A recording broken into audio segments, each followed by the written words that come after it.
Bonsoir à tous, bienvenue à ce flash d'information. Nous commençons par le Portugal où le président de la République Alassane Ouattara poursuit sa visite d'État.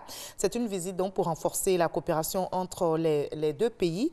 Le président ivoirien et son homologue portugais ont eu un tête-à-tête hier. Ils ont évoqué notamment la coopération bilatérale qui lie leurs pays. Nous y reviendrons ce soir à 20 h. Et justement, la Côte d'Ivoire et le Portugal ont renforcé leur coopération dans plusieurs domaines. 4 accords ont été signés en présence du chef de l'État ivoirien et du Premier ministre portugais. Ces accords portent notamment sur les activités rémunérées des membres de la famille du personnel diplomatique et consulaire, la culture, la pêche maritime et l'aquaculture. Notre envoyé spécial, Viviane Aïmé, nous fait le point.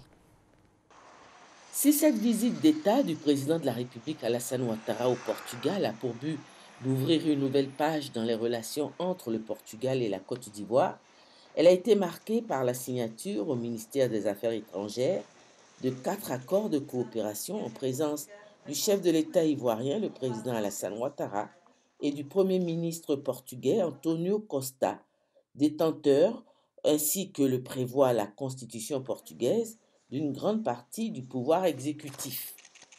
3 de ces 4 accords ont un caractère institutionnel et ont été signés côté ivoirien par le ministre des Affaires étrangères de Côte d'Ivoire et côté portugais par les responsables des ministères concernés.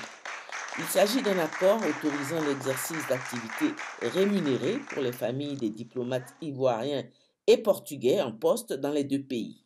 Il s'agit encore d'un accord de coopération culturelle entre le ministère de la Culture du Portugal et le ministère de la Culture et de la Francophonie, également d'un accord de coopération en matière de pêche maritime entre le ministère des Ressources halieutiques de Côte d'Ivoire et le ministère de la Mer du Portugal. Le 4e accord a un caractère privé et concerne la délégation de services de propreté entre le ministère de la Salubrité urbaine de Côte d'Ivoire et Eco-Eburni SA, la société portugaise de ramassage et de tri des ordures ménagères et qui est installée en Côte d'Ivoire.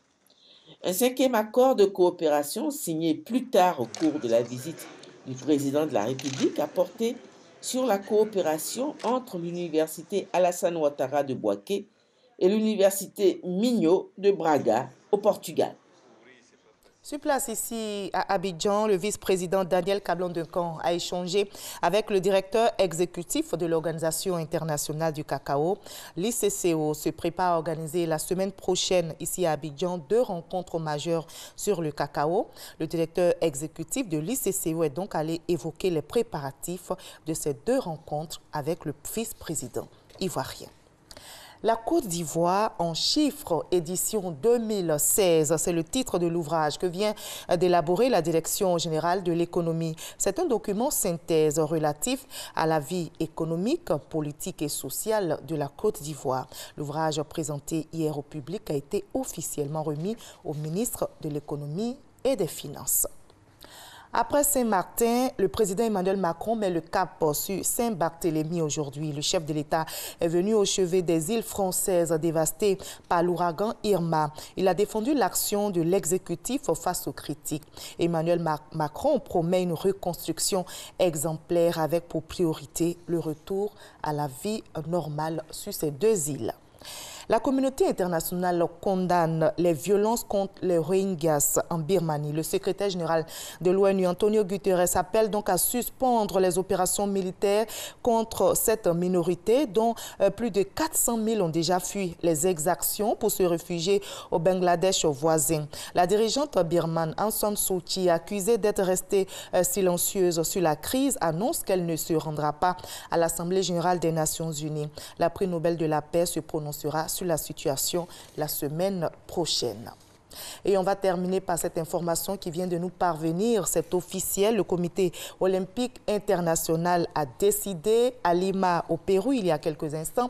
L'organisation donc des Jeux olympiques de 2024 est confiée à Paris. La France donc attendait cette organisation depuis maintenant 100 ans.